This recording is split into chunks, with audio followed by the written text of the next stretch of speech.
Good morning to those of you who are here. Good morning.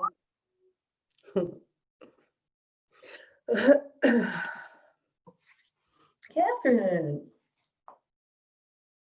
Luisa,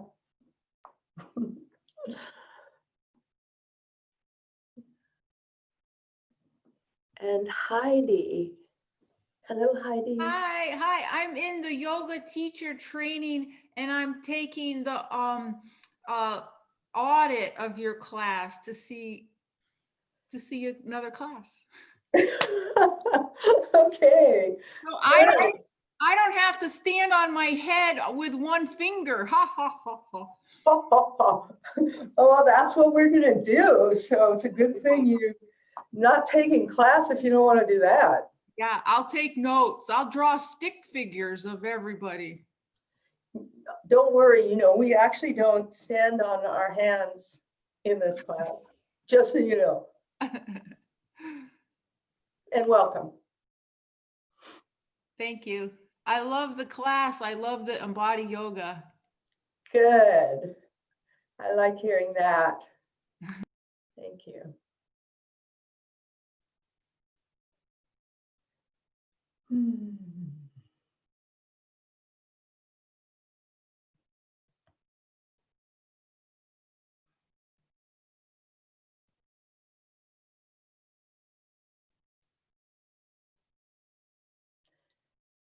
We still have 2 minutes.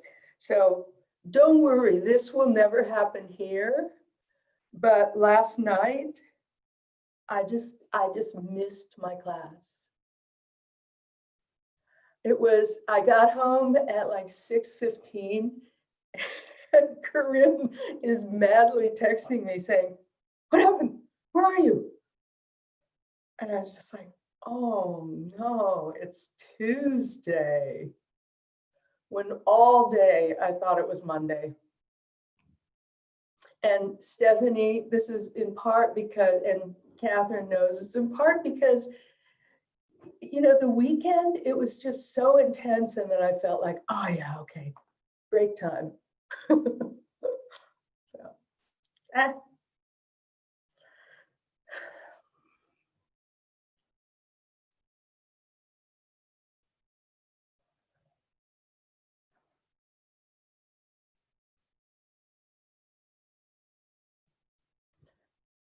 So still a couple of you coming in, settled in. I will see what's up.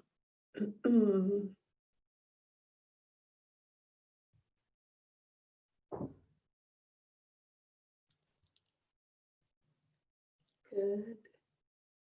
All right.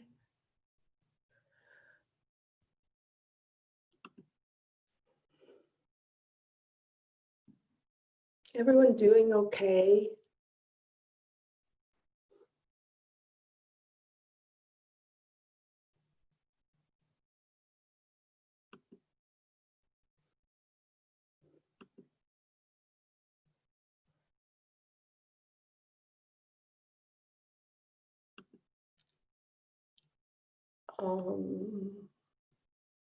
Okay, and is everybody muted? Check your mute button. I think maybe you might not be muted, but you should check.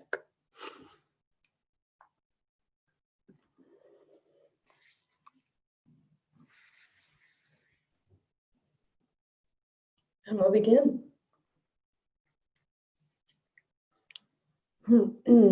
Seated. Seated easy.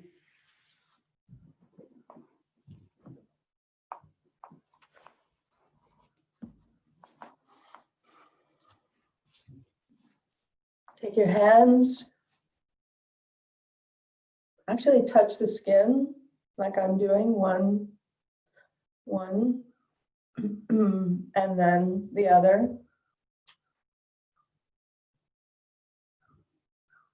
Do you feel the quality of sensation? Just notice this quality of sensation when you touch in this way. You can even go up your wrist if you want. It's very, very sensitive, that inner wrist. So this is a touch that directly stimulates the nervous system. feel how it's got a little bit of a little almost electrical quality. That's your nervous system. Now, same thing, one hand, and then just take the other hand and touch onto it without any agenda, but just that, okay, hands, not doing anything. You'll have some experience of some sensory experience. There can be many, layered. But what you don't have is that same electrical experience, I'll betcha. You have a sense of a deeper, warmer touch. Now take that same hand off. You feel the air? A little bit different touch. More on the skin, right? But not the electric. And take that hand and do the same.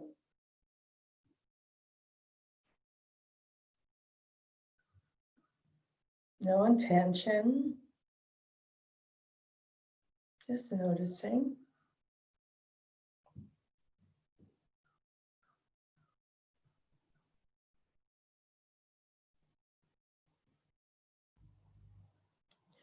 And then releasing that one. And once again, this thing that we do very, very often, where you soften your hands as if the thick of the sensitive structures of your hands, as if they were really thick, like you could perceive with these deep pads way down toward the centers of your hands, because you can. And then you're feeling the weight of gravity in your hands. So stay with me. This is multi-layered stuff.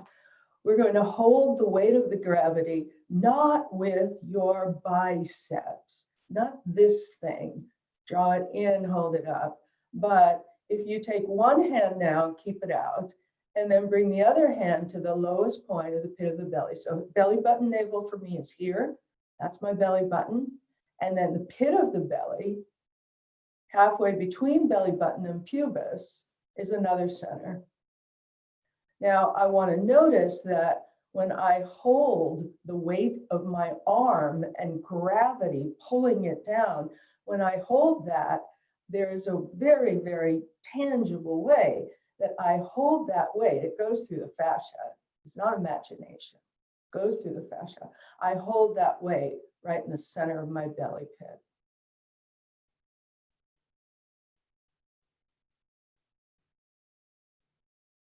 All right. Now bring that one around and touch. And then take this one out and play with it again. So you can move it, but if you're patterned into holding with your biceps or something, if you move your hand, you might notice that it's a little bit of a fragmented movement. It's not a bad thing, but it's not integrated into your core.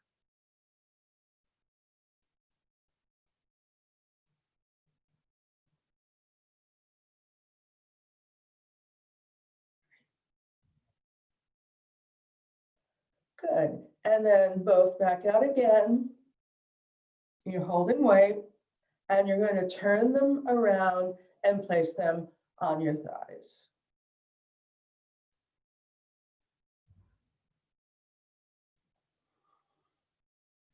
Yield your hands to the restfulness of being able to rest on your thighs.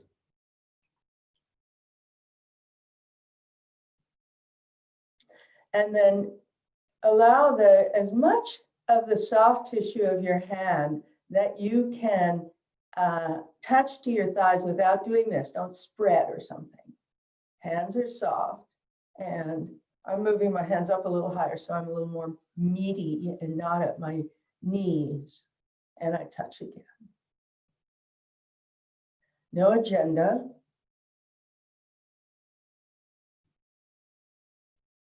Noticing. There's some sort of sensory information. Doesn't matter what it is, just notice. It may have qualities of emotionality. It may be very neutral, all very reasonable experiences. And then ask yourself the question, are my hands touching my legs? Are my legs touching my hands?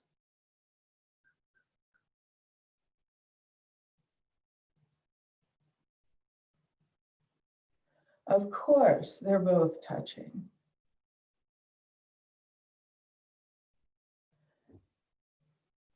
This is an entering of active relationship of your hands and your legs. They're doing nothing. They're ready to perceive without judgment, without agenda, one another.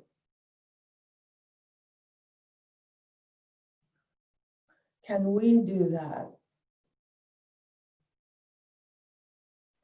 Can we perceive and touch the environment and allow the environment to touch us without an immediate reaction, but with the space to respond? Without reactivity, no, or yes, I need you, no, but just, oh, there it is. Oh, okay. I'll either act in some integrated, whatever you do is action. If you don't act, you're acting. But you make a choice. You take that space. You come into the gap between stimulus and response. We often call it sitting in the synapse and then responding. This is one of the gifts, by the way, of entering this field of cellular breathing. This gives us options for responding that we miss when we don't inhabit the inner space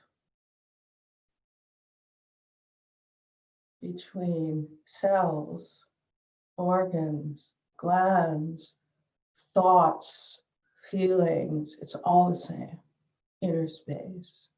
Expanding. I got a little one.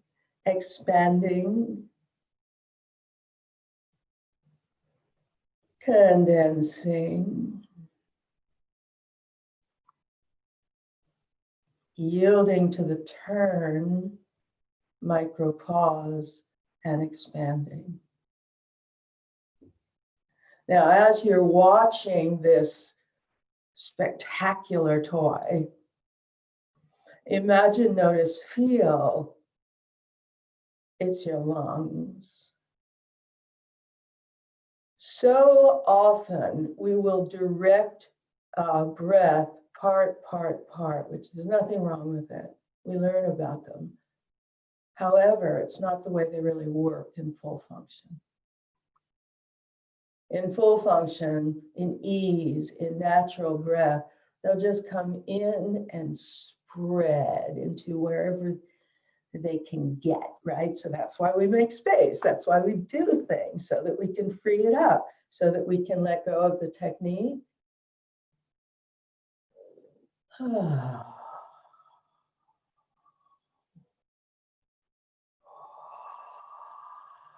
you doing it with me? And you could get one of these toys. You don't have to, but you know, I love this stuff. I'm getting more into toys, being online. I feel it's a good way to show some of this the movement of embodiment. Now I see that a couple of you are starting to move with this. So let's do it. If I am the sphere,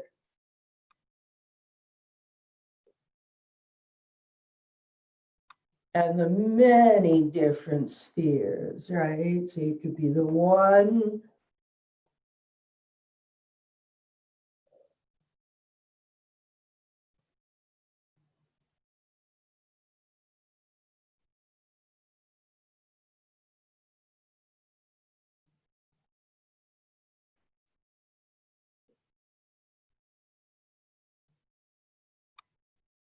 or you could be the many.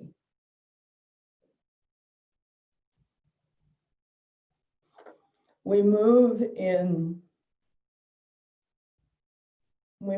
spirals. We just do.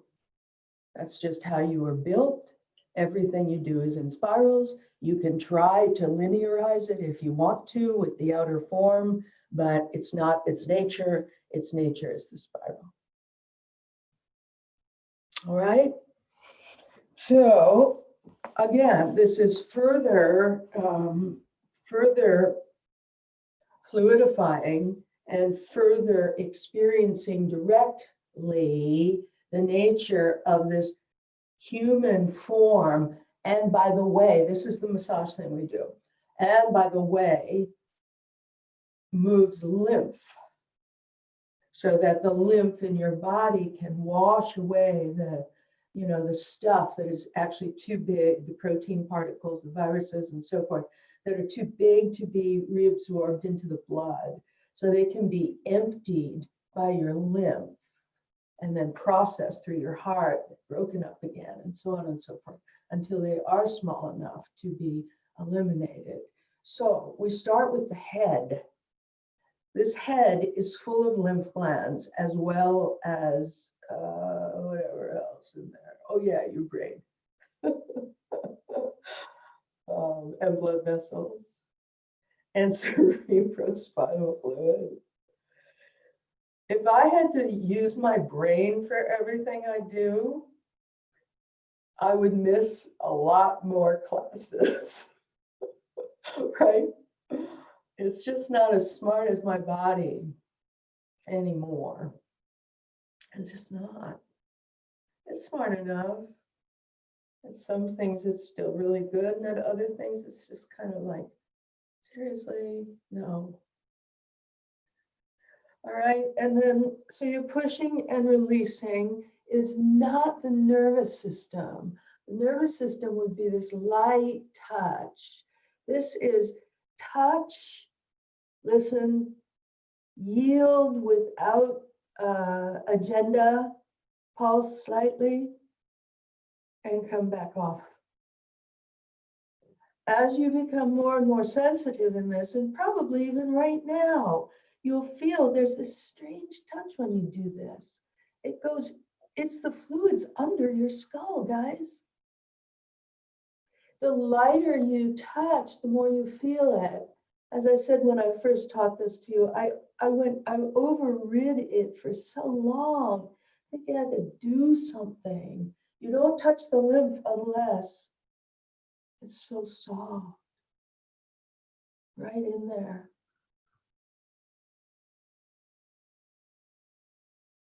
So head is among the most important places for this lymph touch, of course. And you go down, and the lymph vessels are along the base of the skull here, and then they drain down your neck. And they go down your neck from your brain. They come together and they empty into the heart.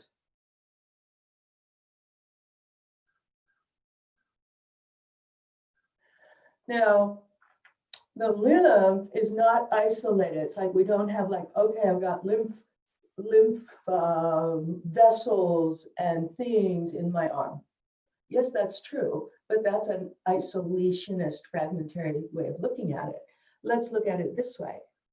we have an entire lymphatic system, and every part of the system is working together.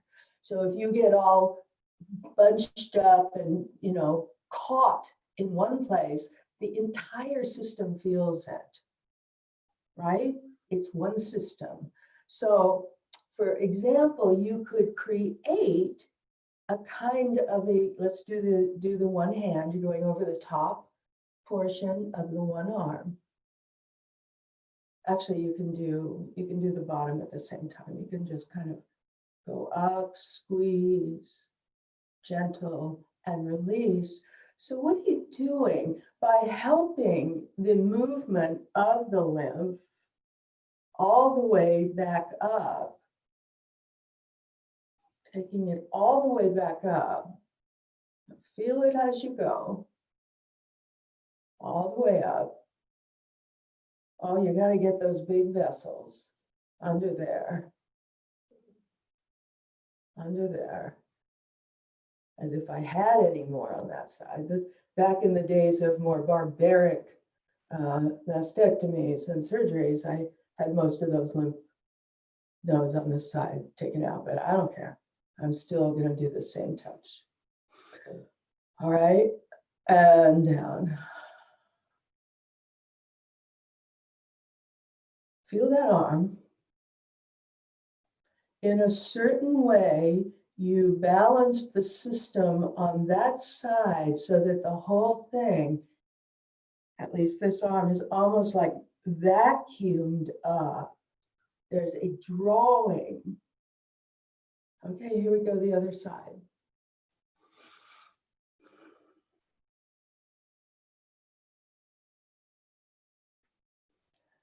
This is so important to our health. And of course, the most common, there is lymphatic massage, which is awesome, and not too unlike this. But the idea that Western science has said to us, because the lymph glands won't pump their own lymph, or so they say, you need to use your muscles to exercise, so that moves the lymph. Sure. That moves the lymph, just like, right? But if you can get in there, right, with your own, the spiralic consciousness and the spiralic touch, wow, what a difference. Right, Halia? You feel it.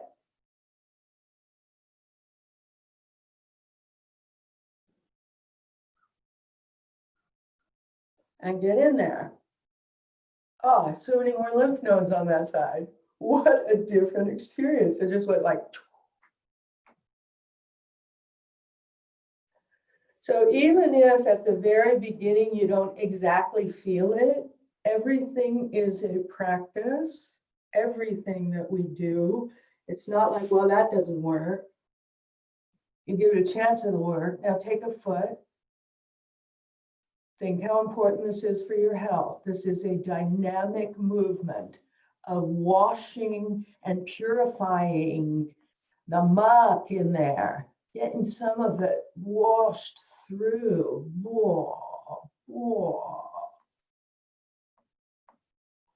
We have to be willing. We don't have to be, but if we want to keep inquiry open throughout our life and stay interested, right? We have to break through the stuff every now and then that we think.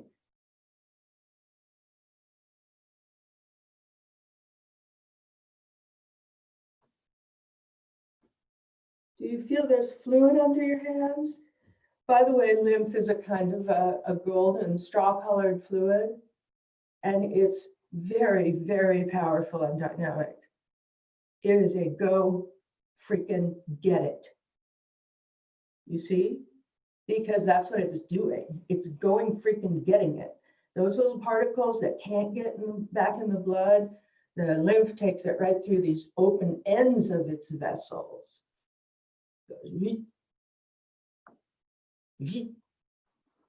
Right? So we're assisting this aspect of ourselves that is very powerful, very focused. Come on up the hallway. You gotta get to your heart.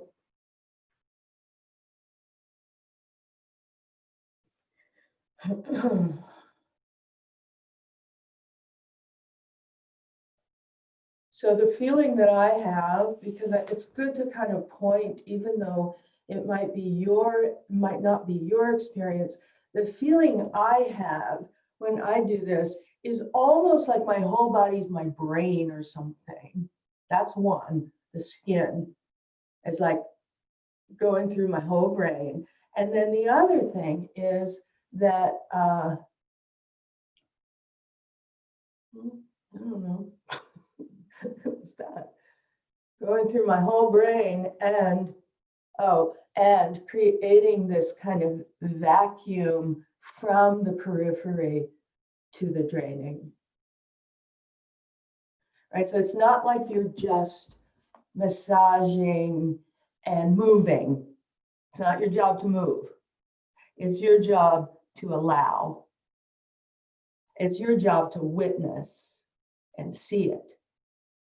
Say, oh yeah, there you are. And there you are. And there you are. And there you are. And coming up, and oh, yeah. And you got to get up, the pelvic half. And the interesting uneven thing here in the lymph vessels is that at a certain point, I'm not sure where it is, the right side body lymph system comes over to the left and drains up through the left and then down. And then we've got the bottom, we've got the pelvic floor, we've got the back pelvic floor, the front, the center, we've got the sacrum and along the vertebral column coming up.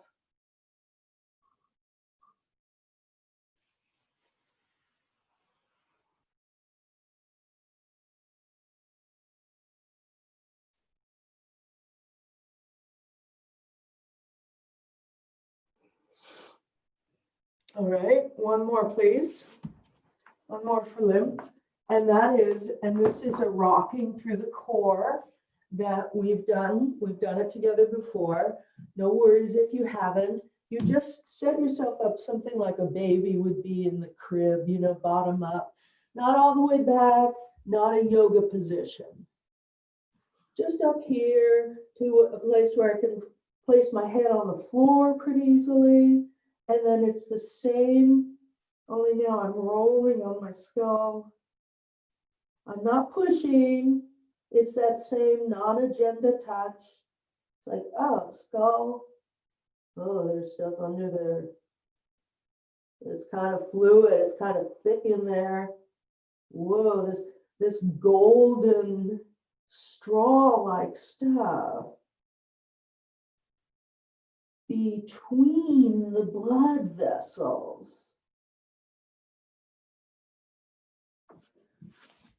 I'm going to look to see if you're doing it softly.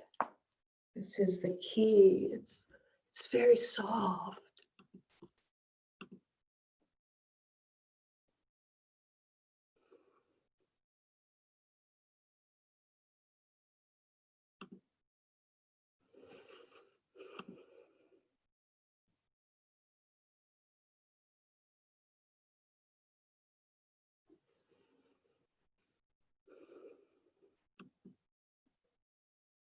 Now, you can also roll your head a little bit on its side. So for this to really work, your head needs to be lower than your hips and your heart. That's part of what we're doing. And you've got your head on the floor and your hips are up. If you saw me. Beautiful.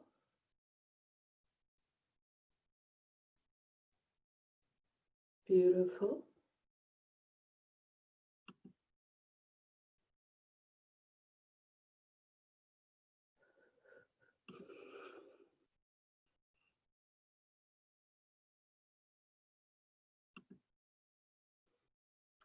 All right, and as you are ready, bring it around into a child's posture. You can rest your arms anywhere, anyhow you like.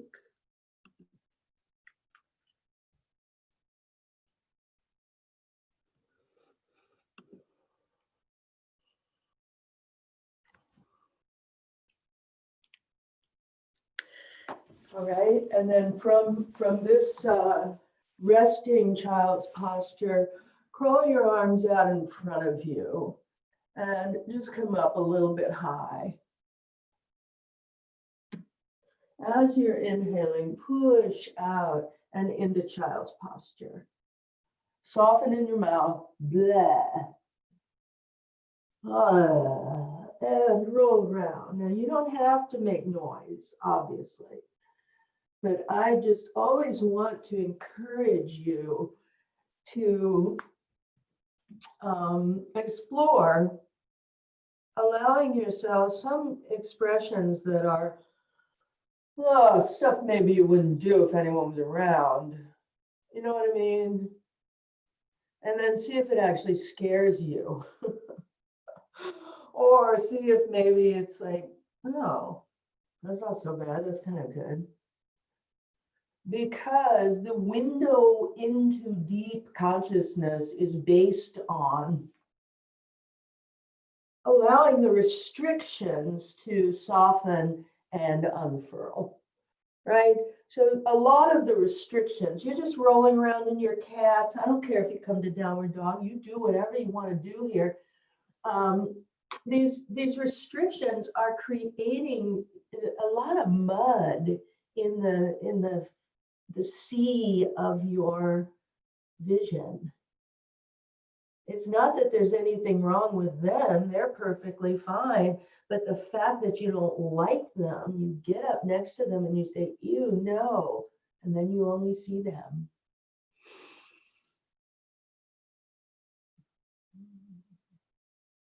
Don't you think that some levels of self-loathing are like epidemic? Some level, you know, I think it's good to look for it and not say, no, I like myself just fine. I'm pretty cool. I'll just look for those little pockets and then see, oh, maybe that's okay too. What's the big deal? Yes, it is okay. Find the black swan. Those of you who have been practicing a long time and can say, or think you can say, like I sometimes think I can say, no, I got this, I got the whole deal. It's like, probably not. Go a little deeper.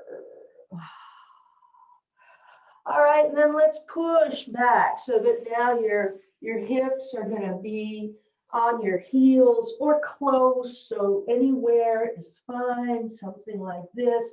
And then yield into the earth. That's active relationship with your forelegs, your feet, and then feel the rise push up through you as you reach up. And now you're reaching, right? So who's reaching? Patty? Who's that? Reach up, inhale, open to it, allow it, don't do anything with it. And exhale, pull back. Yield into the earth, feel the squeeze, the sponge of your tissues that gives you support. And then fly up or move up slowly, it's up to you. Deep breathing, please, once you get up here. Feel your palms, they may not be touching one another, they shouldn't be, but they still touch through the air. You feel it? Lungs expanding and condensing here like a bajillion of those little tensegrity balls. Inhale, ready to move, and as you're exhaling, down again. 2 more. Yield, push, find it. How do you get the support for the rising here? Find it. Exhale, pull it down. Nice. Once more for good measure.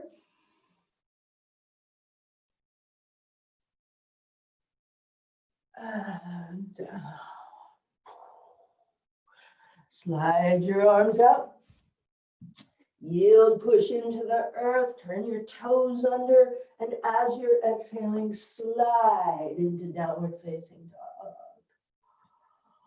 Now, they're the pads of your feet on the floor, and they have the same super sensitive, thick tissue there that your hands have. So allow these feet, which you may often forget are so sensitive, allow them to relate to the mat and the earth and the ancientness of the earth and the patience of the earth.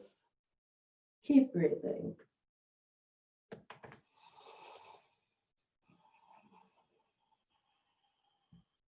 Yes, and inhale, go over your toes, place your knees on the floor. Least favorite posture of all time for me. Walk your hands back, sit down on your heels.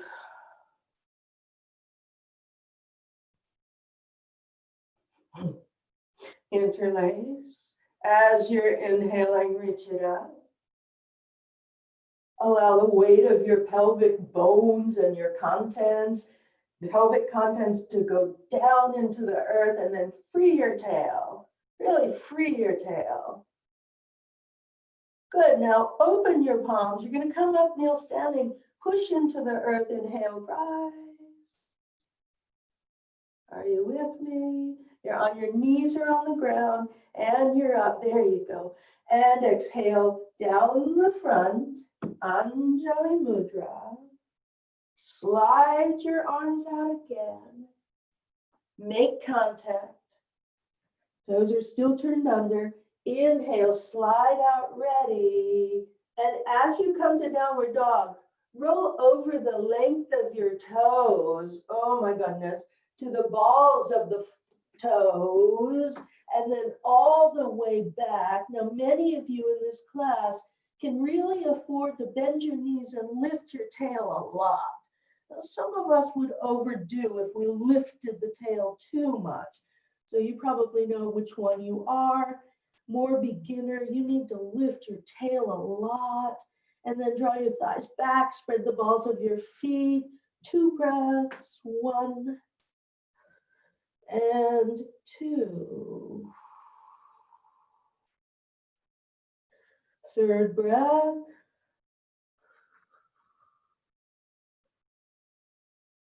Good. And you're going to walk your feet all the way up to your hands. Take an inhale and reach away, head, then tail, as you yield and touch deeply into the earth. So the question I have is, what brought you up? If you don't come into an active relationship with the earth, you're going to come up something like this. Watch me. You can see the disintegration right here. But if I go down into the earth, you see the difference? I'll do it again. It's not even the same movement. The consciousness, the support, all of it is completely different. So down you are, and then yield, pulse into the earth with your legs and feet. And then as you push, the force comes up through your head and your whole torso immediately, and then open your arms out to the sides as you're inhaling the rest of the way up you come. And release your arms down, anjali. Big open. Now in this big open, bring one hand to this is the lower belly. This is not the belly button. Navel, that's our navel radiating pattern radiation. This one is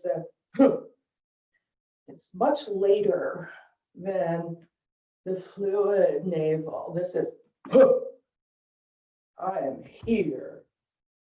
Now with that strength, without hardening yourself out of relationship, bring both hands onto the pit of the belly. And from there, I'll move forward a little so that you can see the movement. And from there, just let your pelvis the two sides of the pelvis and the center pelvis.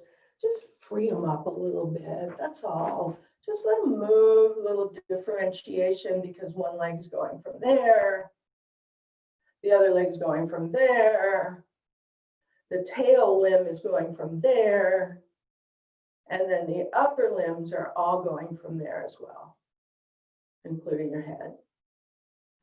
All right, now bring your hands into Anjali Mudra. Yes, we add the heart, but don't worry about it. It's all still tethered straight to there. And as you're inhaling, open wide, push into the earth, straighten the legs. As you're exhaling, pull your arms down, holding simple pelvic calves. Simple. Yield the deep belly in, reach the coccyx down, lift the pelvic floor, and slide up. A lot just happened. As you're exhaling, up, out, and over. The tone, the engagement of the belly pit as you bring your hands to the floor, or your blocks, or your chair.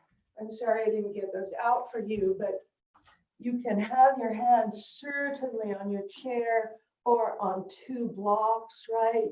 This is not about excessive stretch. We are really looking at integration here. Support precedes action. If you want to get more supple, find your supports and the wholeness of your body. And then your body will say, oh, yeah, thank you. Now we can release some of this holding. Keep breathing.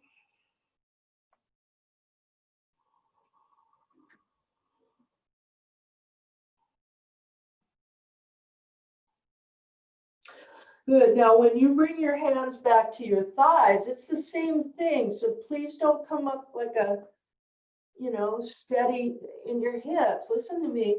Bend your knees, take your hands to the thighs, and then use your hands on your thighs just to say, yeah, I got to go down in the earth. Go down in the earth and begin to come up. That's it. Keep coming. And heel toe your feet together and stand Tadasana. We're going to take Vrksasana, and there are different layers of ability and comfort with balancing here in this posture and in this class. So take a possibility of just bringing your finger to the edge of a chair. That makes a huge difference in balancing, which is kind of interesting, right? You don't need to be holding on. You can just touch. You feel free to use the chair, okay? And then take both hands here, ready to move. This is the relationality again. You're not going anywhere yet. Bend your knees, and as if you've got tubes of compressible air in there, you go, or hydraulics, even better. They go through your legs and feet and into the earth. They go. The fluid intelligence in your legs will shift, and you are invited to come into a more active relationship through the standing leg. So choose a leg. If you're using a chair, choose the one that is next to the chair. And go down through that leg and let the other one just come up because it just got lighter, not because you lifted it. And then take it back down. We're going to do the exact same thing, same leg. Go down with the one. Go hydraulics, go down. Hydraulics come up. You feel? Now stand without doing anything and feel the different sensations in the two legs. We're changing cellular awareness. We're touching in there, cell to cell. All right, here we go. Go down through the one and come up with the other. And you may keep your toe on the floor. You may bring your leg a little or a lot. You may keep your finger on your chair or develop your arms up. You can come back to the chair. There are no rules here. You're looking for the qualities, the internal qualities that bring you into active relationship with the earth so you can, this thing called balance. Balance means active relationship. Lack of balance, but out of relationship. All right, and then here we go, coming down. You can bring it down, Anjali. And then what are you going to do? You're going to go down with both. And feel your fluid body relate to that. If you're not used to feeling your fluid body, as many of us are not when we first begin practicing, that's fine. You just imagine, notice, feel. You imagine that, most of my body is 70% water. The bones are a little drier, but the most of it's 70% water. So it feels gravity, right? I'm alive. Okay, maybe. All right, and then you go down through the one and you come up through the other. What do you feel? Go down and down. Go down through what will be your standing leg and come up with the other, that hydraulic, that moving of fluid, and then take it down. Once more, down and up. And down. So there's so many different ways to go down. If you're imagining you're growing tree roots, that's quite different from flooding fluid into earth. They both work, but they're different. Different consciousness, different aspect of you to explore. Here we go. Down and up. And then wherever you want it, this would be enough, toe on the ground. Make yourself enjoy this process, right? And then maybe you come up, maybe you don't.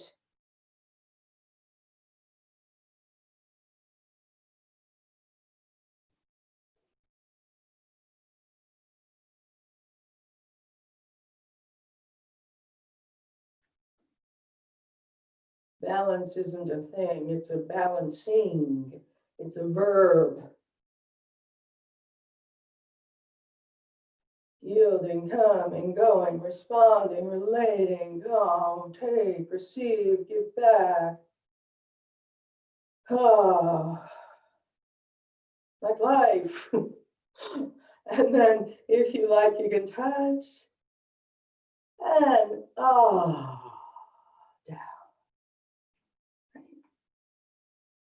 Good. Now I'm gonna be demoing with the chair because I think it's so useful for so many of us. All right. So this will be, well, let's do this one first. You're gonna just take your chair, hands go on your chair. It's like a wall dog, only you're on your chair. So you bring your hands. You're gonna bend your knees so that you can keep your, your vertebral column and your torso. Not rounding, not this kind of thing, but right down here and push and reach tail away, okay? So come on into that. We can call it chair dog. Many different ways to approximate the shape that we call downward dog, and they bring different aspects to our embodiment. What is here for you right now? If you like, turn your attention to the expanding and condensing in your lungs.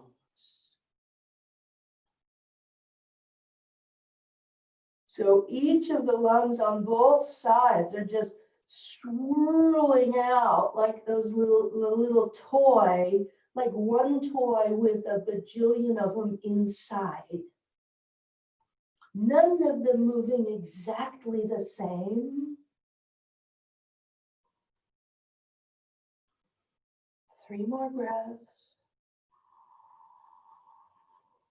Long body, reach your coccyx away. Allow your vertebral column to gain space. You really need that. All right, now we're going to walk in. In you go. And step.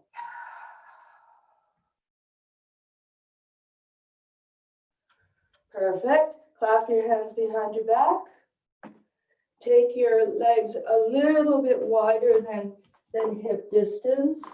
If you have a strap, that can be very useful here. You can take your strap like this or hold, and I'm going to demo with the strap. So here we go.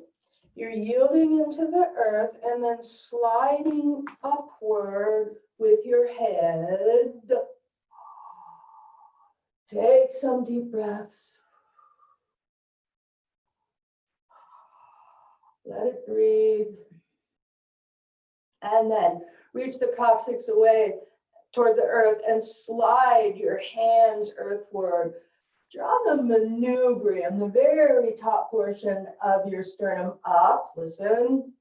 Take your breath into the top portion of your lungs, underneath your top front ribs. Fill up there. And here we go, going forward. Bend your knees. Keep that relationality that you're working with. Keep it down in the earth. Keep your back as straight as you can for as long as you can. And then lay your belly on your thighs and allow the arms to come up and over.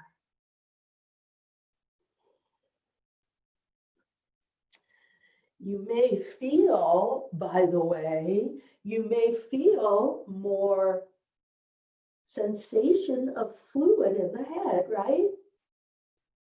It's not all blood.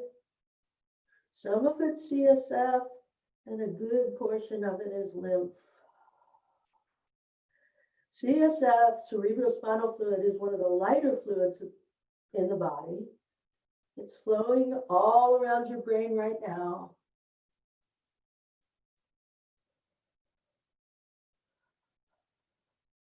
Two more breaths. Maybe your arms will drop a little further overhead. Maybe, if it feels good.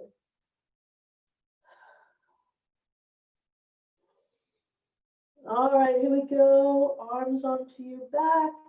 Slide out, push deep. Be sure your underside body is feeling support as you come up, and then all the way up. All right, and release. Turn your chair around. Of course, many of you won't have chairs probably. Well, some of you won't have chairs. You also don't need them. If you have a lot of range of motion, you can place your hands on the floor for these. All right. I'm going to use a chair. It creates more length in the spine than having your hands on the floor. Blocks can be useful too. Anjali mudra. It's a half surya. As you're inhaling, reach out and out. And as you're exhaling, forward. So chair, blocks, floor. Inhaling, you slide out. You've got to keep that down, and it's a fluid down in the legs. And then exhale, you pour over it. And then as you're inhaling, you're rising. And exhale down the front. All right, this time we're going to step back into the Parshvottanasana. You can follow me because it's pretty easy. As you're inhaling, you reach out and up. And as you're exhaling, you come on down and bring your hands to the blocks or your chair. Yield deeply in the right, so it's the same thing. You're yielding deeply in your right and your left rises. Please explore it. Yield deeply down as the left rises, and then wait. So I've got a lot of support here. And I'm going to shoot this left leg back with an inhale. Touch the toe And then spin your heel toward the center of your mat so that when you look down, you've got your front heel and the back arch of your back leg right in the same plane. Now, you know where your pubic disc is. Very likely your hips are open to the side a little bit right now. We'd like you to draw the pubic disc toward the inner right leg. Now it's lined up with the seam of the two legs, right between the right inner leg and the left inner leg. Pubic disc, reach your tail away, inhale. As you're exhaling, slide your arms out and elongate. So the idea is the creating of the length again in the vertebral column and, oh yeah, your legs. So you can also bend the front leg a bit, but don't let that collapse your lower back.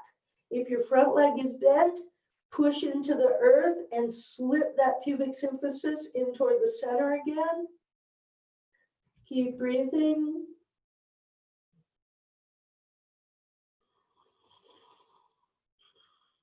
Lengthen, lengthen, lengthen. Let your vertebral column ripple. We don't want any of the discs compressed. We want them rippling wide and fluid, glistening pads of awake connective tissue. Now, bring your hands back. That's the discs between your spine I'm talking about. Bring your hands back to the edge of your chair. Inhale, come up. Bend the front leg. Don't go yet. The stepping, the going is the whole thing. Spin the back heel. All right, now I want to find that I'm pushing from the back foot through to my head to step. I'm not, watch again what I'm not. I'm pushing, I'm feeling this connection, and it's just effortless. My head goes forward. Please do it. Yes. Wave out, inhale. And pour down, exhale. Bend your knees so that you're relating. Inhale, rise up. And exhale, anjali mudra, and stand tadasana.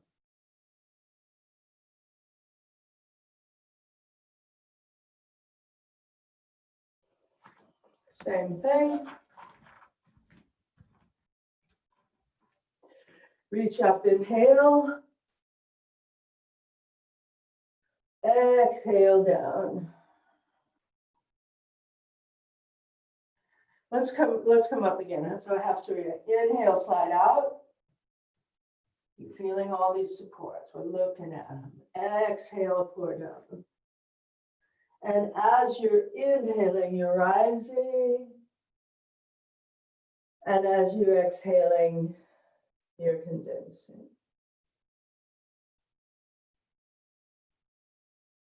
Reach up, inhale. And exhale, come down. Bend your knees, inhale, wave out a little bit, and then you start to play the game. You go down with the hydraulics, compressing the fluid in the left, and the right becomes high. Do it again. So you release it so that you can do it again. And then you compress and then it lifts. Once more, please. Down. Compress into rise up. And light, shoot, touch. Articulate the heel toward the center and then check it out, the heel of the front foot lining up with the back arch of the back foot. And then because your hips will probably be out to the side, please don't do this. Watch me. Don't turn your hips. It's a completely different action. I want you to come from your core. The pubic disc recedes into the body and turns toward the inner thigh. Wave out, inhale. And exhale, slide. Keep breathing.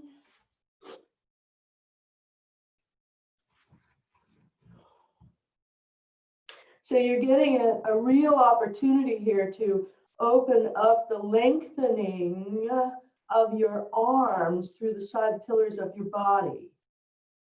So what I'm saying is, to the best of your ability, slide your arms out and let your head come between your upper arms as your arms are just an extension of the vertebral column, not so much forward of your torso, but as much as possible in direct, fully extended relationship.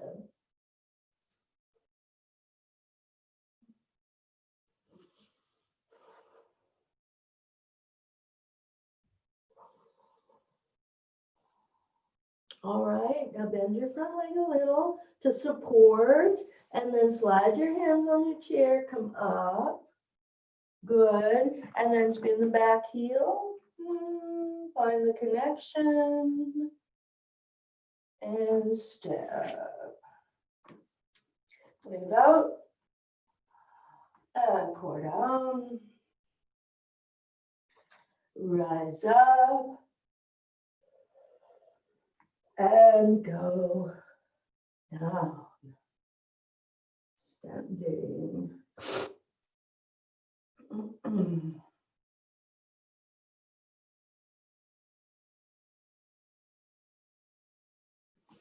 All right, one more balancing posture. So you're going to either, watch the either. So watch what I just did, because I just shifted and brought my leg up, which is not what we're doing. What we're doing is the down and the up, completely different. Watch me shift. Not wrong, I can actually balance, it's not really even a problem, but it's not the same as this, I relate to you, I receive. All right, so then the leg is up thusly and open to the side thusly, right? And then coming forward, and then we'll take it down. Alternately, those of you who like can extend the leg straight out, Utthita Hasta, full posture, and then the leg open to the side, then forward. And then even you, if you extended the leg, I want you to bend it and thread it into the earth rather than taking it out and using your psoas major and going. No. Ready? So use your finger if you like. Go down, down, down, and rise. So most of you will be here. I'll be demoing that. And the finger or the hand on your pelvic half with your elbow open. Standing easy. The deeper your relationality goes, the easier the balance will be. Don't get mad at yourself. And then open, just play with it. Don't make it a project that needs to be conquered. Play with, well, what does it mean to relate? How do I do that? That's where the fruit will come.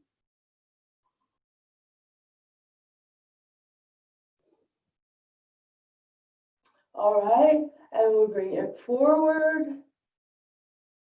Take a big inhale, and then exhale, yield it back into the earth, and take that thick of it again. And stand even. Even and steady standing, Samastiti, Tadasana, same posture.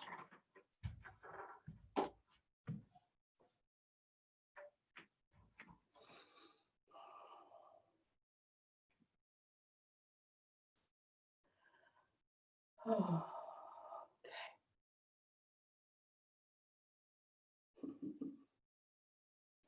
Go down. Just a practice one. Go down and bring it up. All right. And then go down and bring it up. Feel free to use your chair. Try one finger. See how that works so well? You begin to realize, well, I'm mostly doing it myself. So it's up. And then it's open.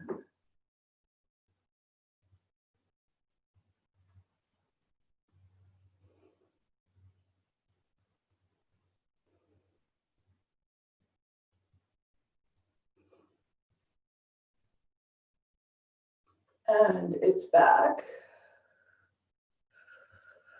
And you go down from deep in and in and in and down.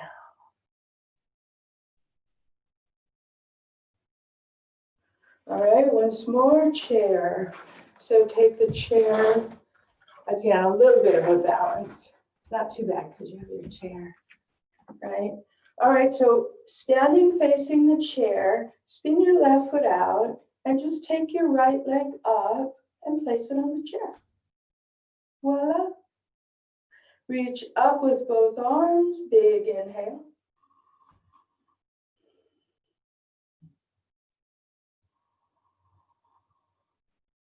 Now keep the leg straight, that's the leg on the chair straight.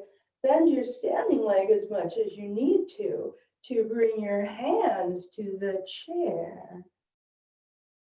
Right? Wave out, inhale. Spread your toes, widen out your foot, and exhale. You can come down over the leg a bit, but do keep the resilience of the standing leg back there. Don't lock the knee. It's okay to straighten the leg. It's just not what we're doing right now. So keep the knee bent and elongate over this front one.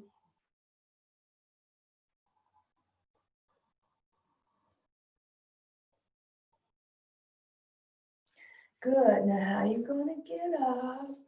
Inhale, yield, push into the earth, reach up, down the front. And you can either bring the leg up on your own or you can lift it up and thread it down.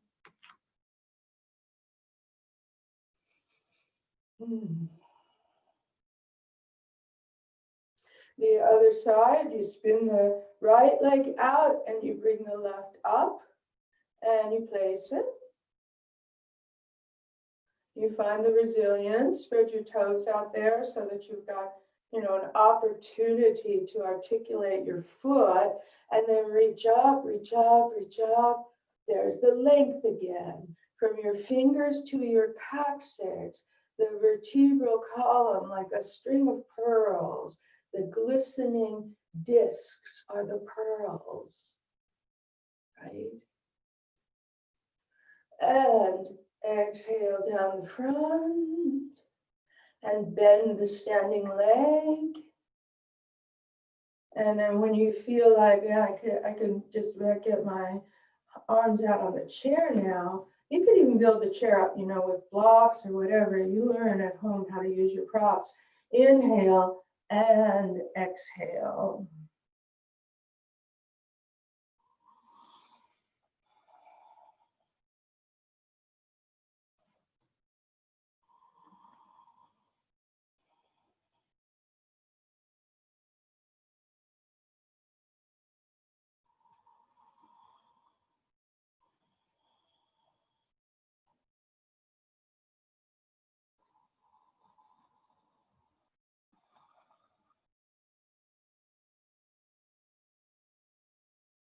Good. Now pushing into the earth and sliding out with your spine and your torso.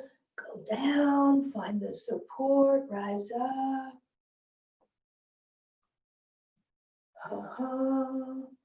Down with your arms and help yourself. Just let your hand come under a little and then you can really thread it down.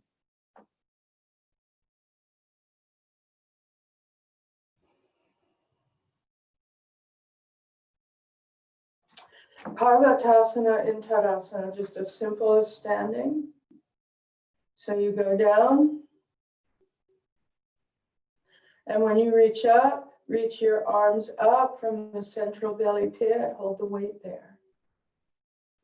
Interlace your hands at the top, this kind of interlace, and extend them straight up.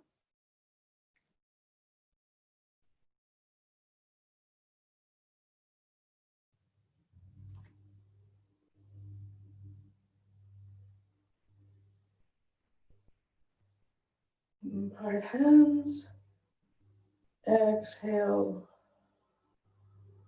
down.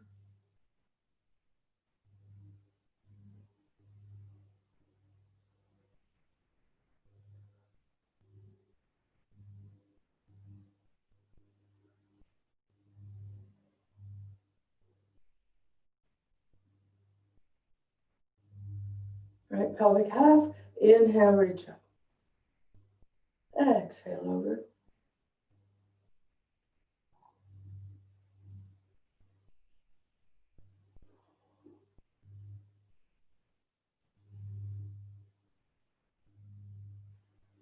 Inhale, come up. Exhale, melt down.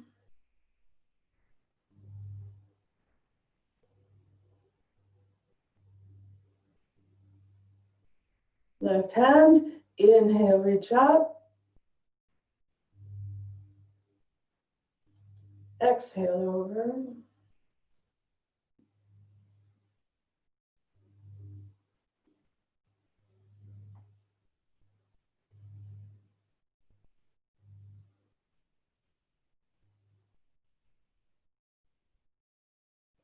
And inhale, come up. Exhale down.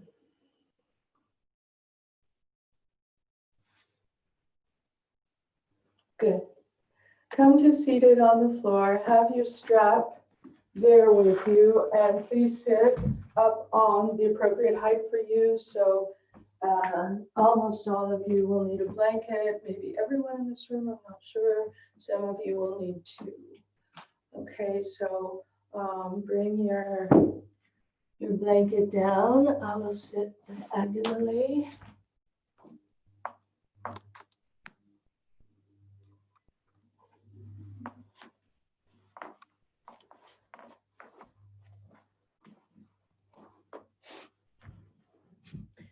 Extend legs out. Wrap your strap around the balls of your feet. Wrap. You see what I do? I draw them in as I'm going. So I'm already, it's already happening. Please, you can do this. Let's drop the idea of do this, do this, do this, and now yield. Let's not do that.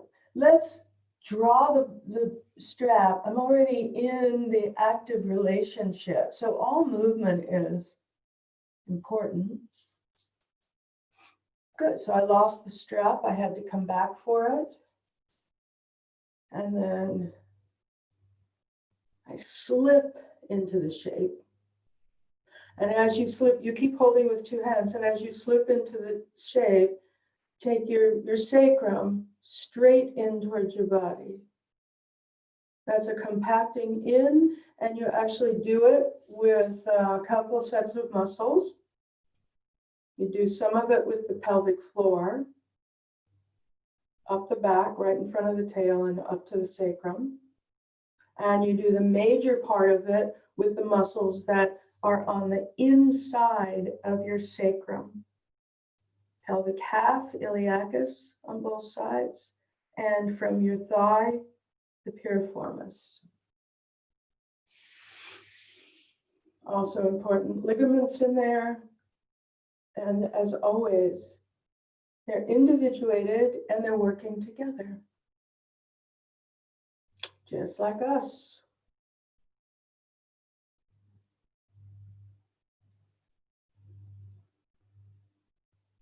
Simple presence, simple cellular breathing, the non-agenda of whole body breath. And at the level of the mind, the willingness to notice.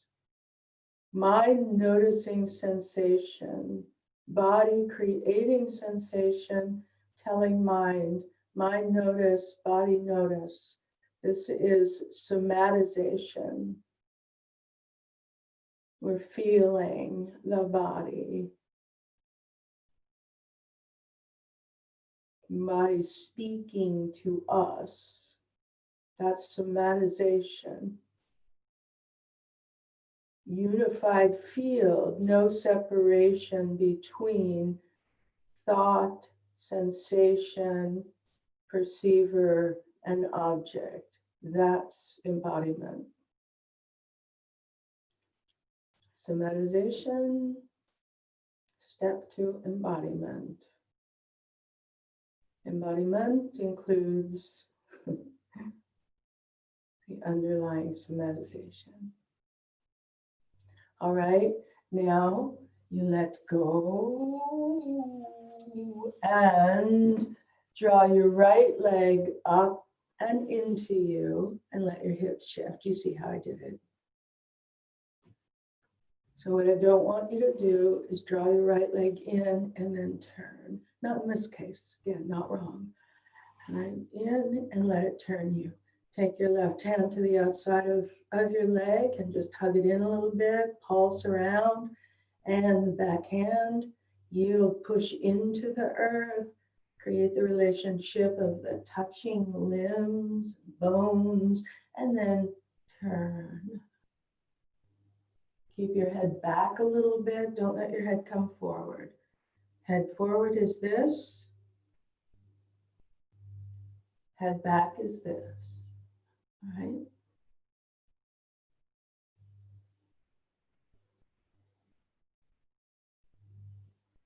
Cellular. Sponging in your body that fluidifies all the cells. The yielding and pushing and reaching touch into the earth that offers connection and support. And here we go, come back, inhale, come around. And exhale, extend.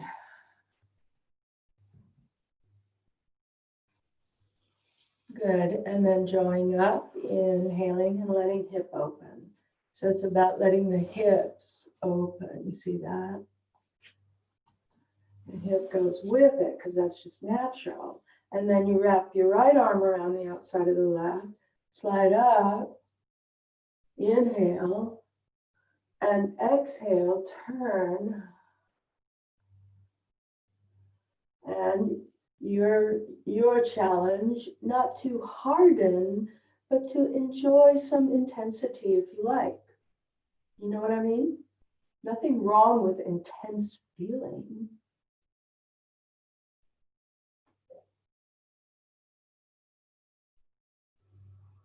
It's got to feel good.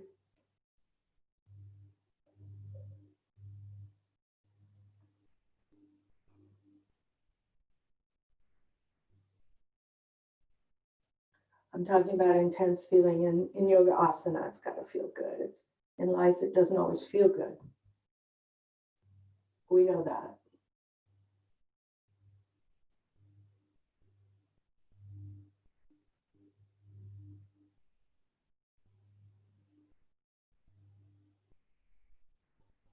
All right, as you're inhaling, see if you can make this a whole fluid body movement, almost as if your body was just one cell here, all the way around, and then interlace. And once you interlace, take the non-habitual one and do it, the one you never ever do, or maybe you do all the time, I don't know. Inhale, reach up. And this time you can peek up a little bit, descend the buttock bones down, maybe a little squeezing, pulsing of the pubic disc. And as you're exhaling, bring your arms down through Anjali Mudra. Take your hands back behind you, bend your knees and place your feet on the floor, and inhale, come on up into a reverse table.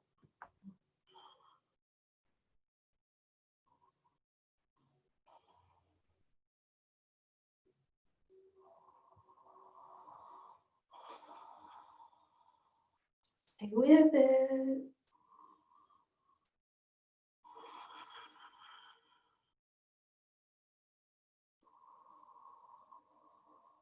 Good, and exhale, come on down. And come off of your support. So grab a block if you have it. You're gonna come down onto your back and have whatever you want or need for shavasana here as well. All right, so if you have a bolster or blanket that you normally put under your knees when you're resting at the end of class, you'll grab that. One block will be great, and if you don't have a block, that too is fine. All right, so I'm going to leave the blanket out for now because you're going to come into a Vipachakrani here. So elongate your torso down. And catch your sacrum, draw your vertebral column super long, all the way down, massaging through the thorax and all of those bits of you. And then just rest with your arms open out to the sides, your feet under your knees, and a sensation of the spine being tractioned. You know how a mala is formed, where there are knots between the beads? Well, imagine a mala made of pearl, right? So the discs of your spine are like the pearls of the mala. Of course, in your body, they're much more resilient and wet. We want them to be like that. And then the knots, the hard places, those are the bones. The bones are not where you want to feel the space. The space is between them, where these beautiful, supple, glistening discs are. So even as you're reclining here, imagine, and you know, also on a mala, they would ripple, right? They're not hardly placed.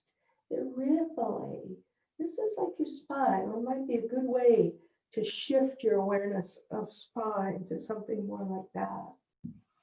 All right, now your block is near you, and I'm going to show this on the low end of the block, but you can use a higher end if you like. And for today, I'll put it on the wide place like that.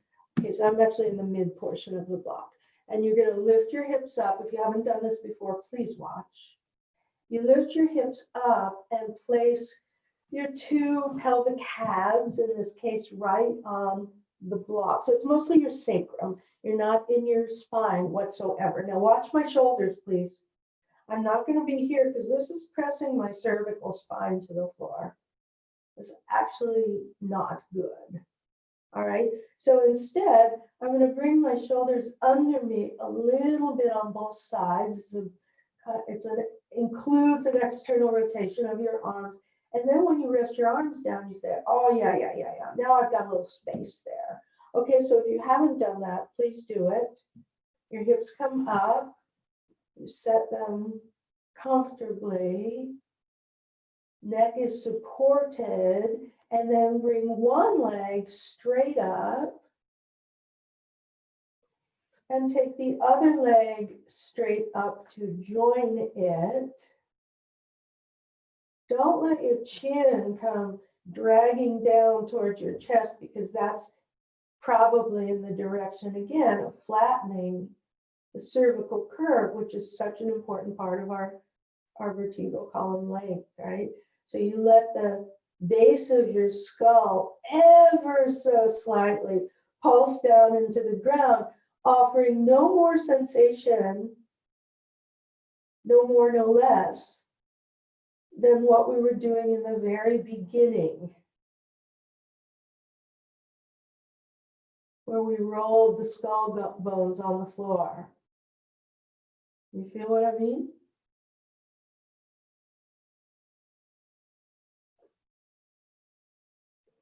Imagine, notice, feel the fluids of your legs pouring down through them like they're one big thick waterfall. It's like slow motion, beautiful golden waterfall down into your pelvis, washing around in there.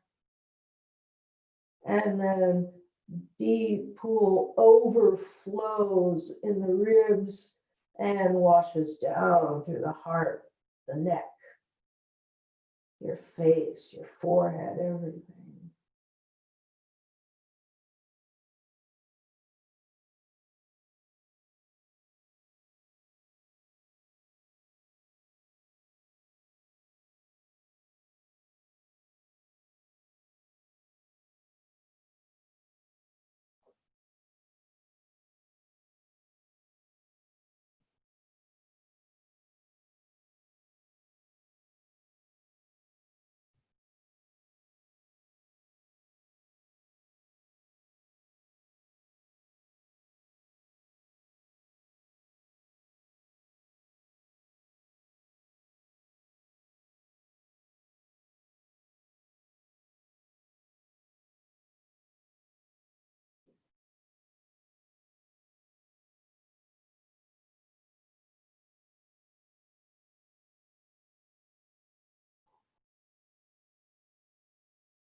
Nice. Now, one at a time or both only if you feel you have good core, back abdominal wall strength. You can slowly bring both feet simultaneously to the floor, or if you're not so sure about that, that's fine. Just thread one foot back to the floor where it was, and then the other.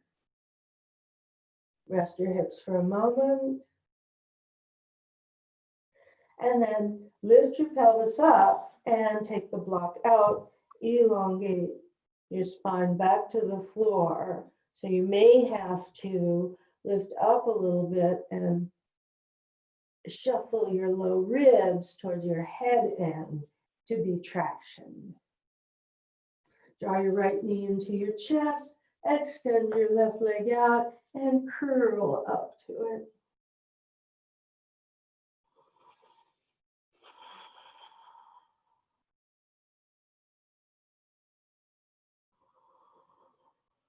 Good. Lie back with an inhale and let this low leg bend a little bit. You're coming into a twist. Draw your leg across your body. Roll on the outside of your low leg, your extended leg, and come across in a big spiral. So you didn't try to keep yourself square on your mat. You let your body spin.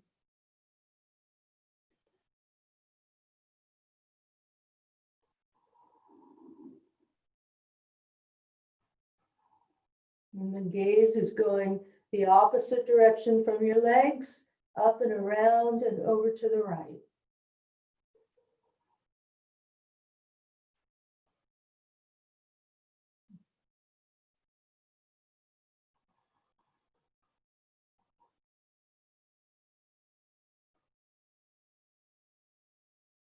With this next inhale, you'll come back and you roll right back in to the center of your mat. Adjust if you need to. And extend your right leg, draw your left leg in. Inhale and exhale, curl up around it.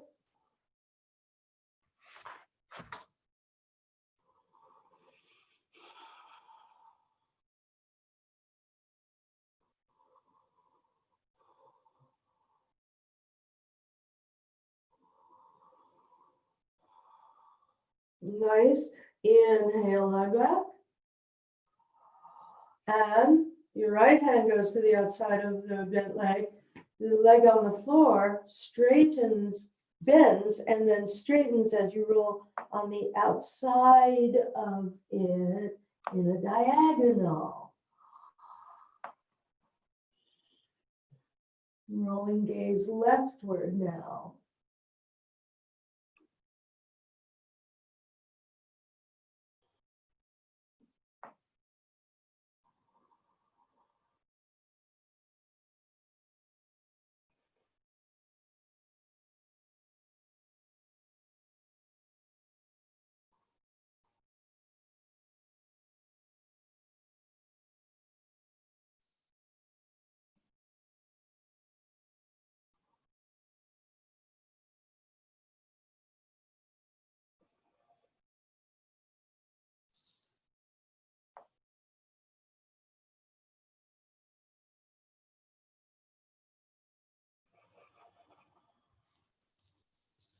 And as you're inhaling, you'll come back,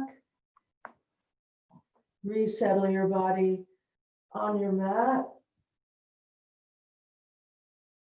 hands on your belly for a moment or two, soften your face, your chest.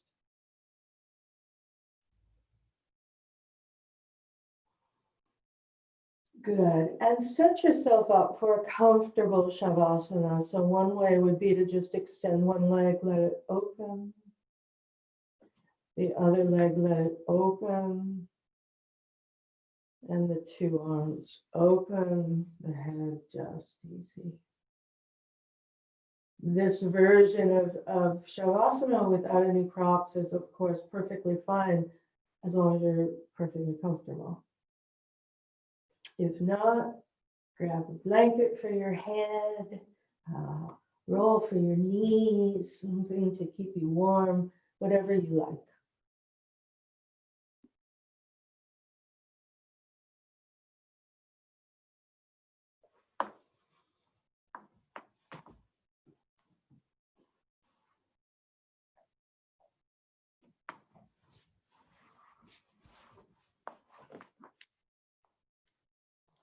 Resting now.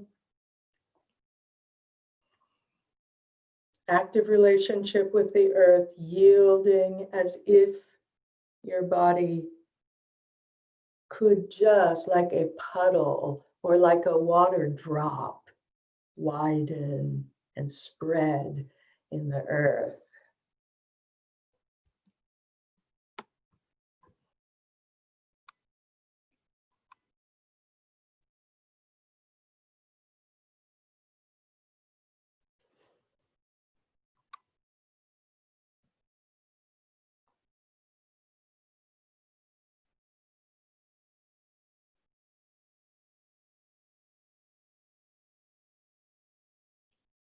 Perhaps you imagine your body as a single cell wrapped in the membrane of your skin. The soft, supple, liquid membrane of your skin, much like the membrane of this giant cell that is now you.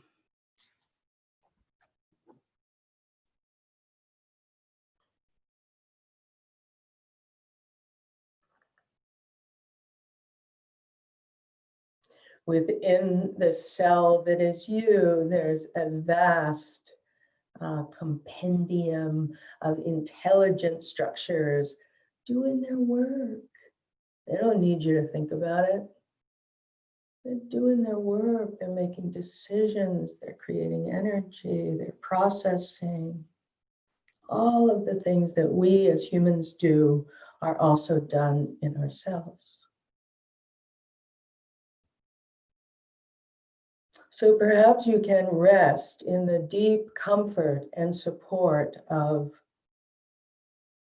what we would call cellular awareness.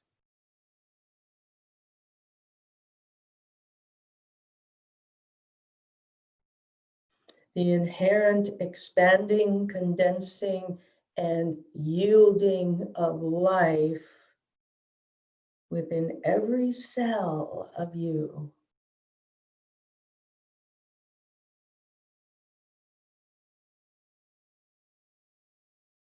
Every cell, fluid inside and swimming in fluid.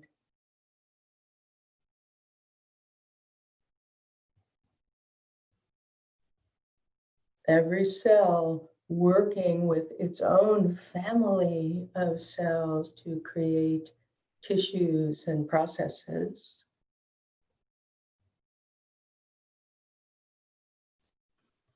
And they work individually inside themselves, differentiated, and they work together in their community. And their community works together with the whole of the body-mind system and the other tissues.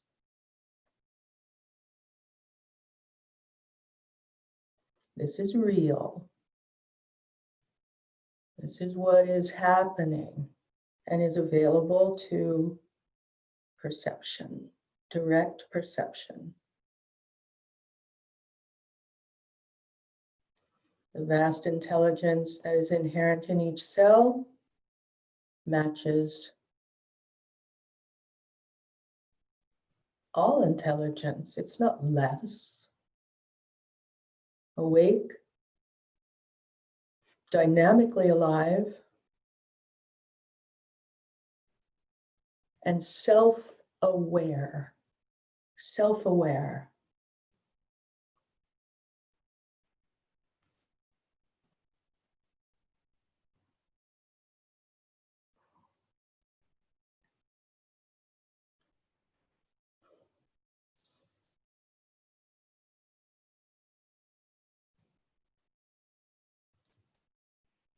Good. Take your time.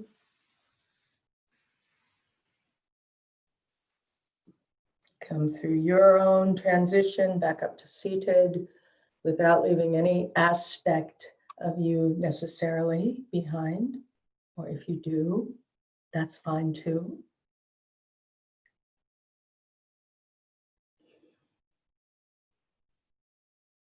But knowing that you don't need to is the key. All right, so thank you. Gratitude for your being here today. Thank you.